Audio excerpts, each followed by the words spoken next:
We sometimes make fun of urban legends, such as the legend of the Candyman, which appears if you say its name 5 times while looking into a mirror. But unexpectedly, the heckling becomes my nightmare of a lifetime. How, you ask? Well, here's my story. I never believed in urban legends.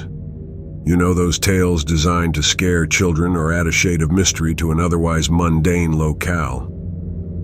Yet here I was, standing in front of the tarnished mirror in the dilapidated house on 5th Street, where it all supposedly began. My name is Alex. Recently divorced and floating through life, my greatest battle was the internal struggle of finding meaning and purpose. My ex-wife often cited my skepticism and cynicism as a prime reason for our split. "You don't believe in anything," she'd often complain. When my buddies, probably trying to get my mind off the divorce, dared me to challenge the Candyman legend, I scoffed, but figured I had nothing to lose. The house was known to be the origin of the Candyman tale. The setting was right out of a horror story. Peeling paint, floorboards that creaked with every step, and the constant drip of water from an unseen source. The faintest echo of a whisper seemed to always be lingering in the air, though I chalked it up to my heightened nerves. Reaching the bathroom, I found the famed mirror. The air felt colder here, and those earlier unsettled details, whispers, drips, intensified. I hesitated for a moment, not out of belief, but because for the first time in months, I felt alive. The thrill of fear, however baseless I deemed it, awakened something inside me.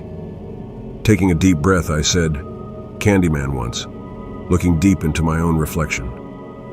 Nothing felt amiss. "Candyman," I repeated more confidently. A draft caused the old wooden window frame to tap against the sill. By the third Candyman, the whispers seemed louder. I tried to shake off the unease, reminding myself of the logical, rational world I believed in. "Candyman," I said a 4th time. The room's temperature felt as if it had dropped several degrees. I paused, letting the stillness of the room envelop me, the weight of my own breathing pressing heavily on my chest. The earlier cockiness and bravado had faded into a tense anticipation. Swallowing the lump that had formed in my throat, I mustered up the courage and said, with a touch of defiance, "Candyman," for the 5th time. For a heartbeat, everything seemed normal. The insistent dripping that I'd heard when I first entered the room came to an abrupt stop, as if the house itself held its breath. The whispers, which I'd half credited to my imagination, were silenced. It felt like the very walls were waiting, listening. I smirked, letting out a relieved chuckle, thinking of how I would regale my friends with my tale of bravado. But as I turned to leave, my eyes caught a movement in the mirror. A dark figure, barely more than a silhouette, stood behind me. The details slowly became clearer. The tall, imposing figure, the unsettling glint of the hook that replaced its hand, and the penetrating gaze that locked onto my reflection.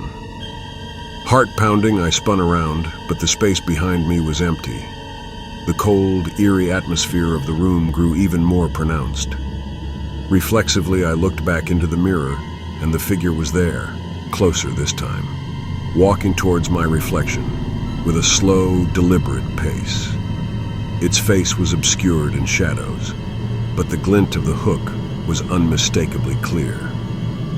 In a pure, adrenaline-fueled response, I bolted from the bathroom. The house, which seemed small from the outside, now felt like an endless maze of dark, shadowy corners. Whispers seemed to chase me, with the word Candyman being repeated, growing louder and more insistent. Each turn I took, every corridor I raced down, the exit seemed just out of reach. My heart felt like it might burst from my chest as I ran. I dared to glance over my shoulder and caught glimpses of the looming figure in reflective surfaces, the ornate frames of dusty mirrors, the dark windows showing the outside night, and even in the polished surface of old silverware on a dining table. It was as if the Candyman existed in a reality parallel to mine, visible only in reflections, but his presence was undeniably real and close. Just when the dread began to overtake me, and I felt the despair of being trapped forever in this nightmarish chase, the front door came into view. As I reached for the handle, an icy voice, dripping with malevolence, whispered directly into my ear, "You called?" I didn't wait. I yanked the door open and burst outside, nearly tripping over my own feet. In the distance, the sound of laughter approached, and the familiar figures of my friends came into view. They had likely been off preparing another prank or laughing about their success with this one. But as they drew nearer, their laughter ceased, replaced by expressions of concern. My disheveled appearance, wide-eyed terror, and the sheer panic evident in my every movement told them that this was no mere act. Something had truly terrified me in that house. "Dude, are you okay?" Mark asked. I saw him," I managed to stammer. The group exchanged glances. "It's just a legend, man," said Lisa, trying to calm me down.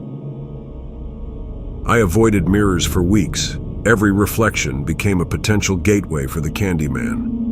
And as days turned into weeks, I began to question my sanity. Was it all in my head? A manifestation of my internal struggles? Months went by, and slowly, life returned to a semblance of normalcy. The fear diminished. But what stayed was the lesson. I began to believe, not in the supernatural per se, but in the idea that there's more to life than what we see.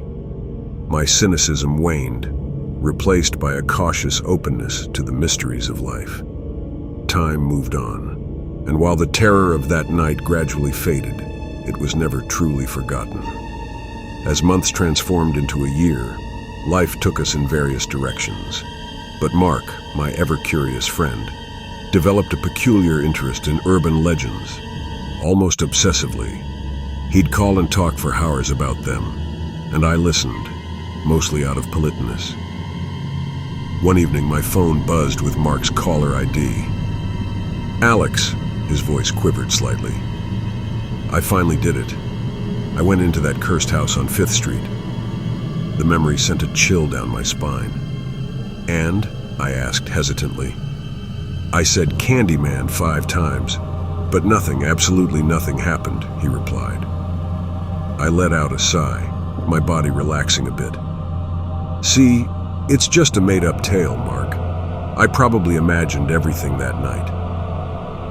Mark hesitated, the line silent except for his shaky breathing. "That's what I thought too, Alex.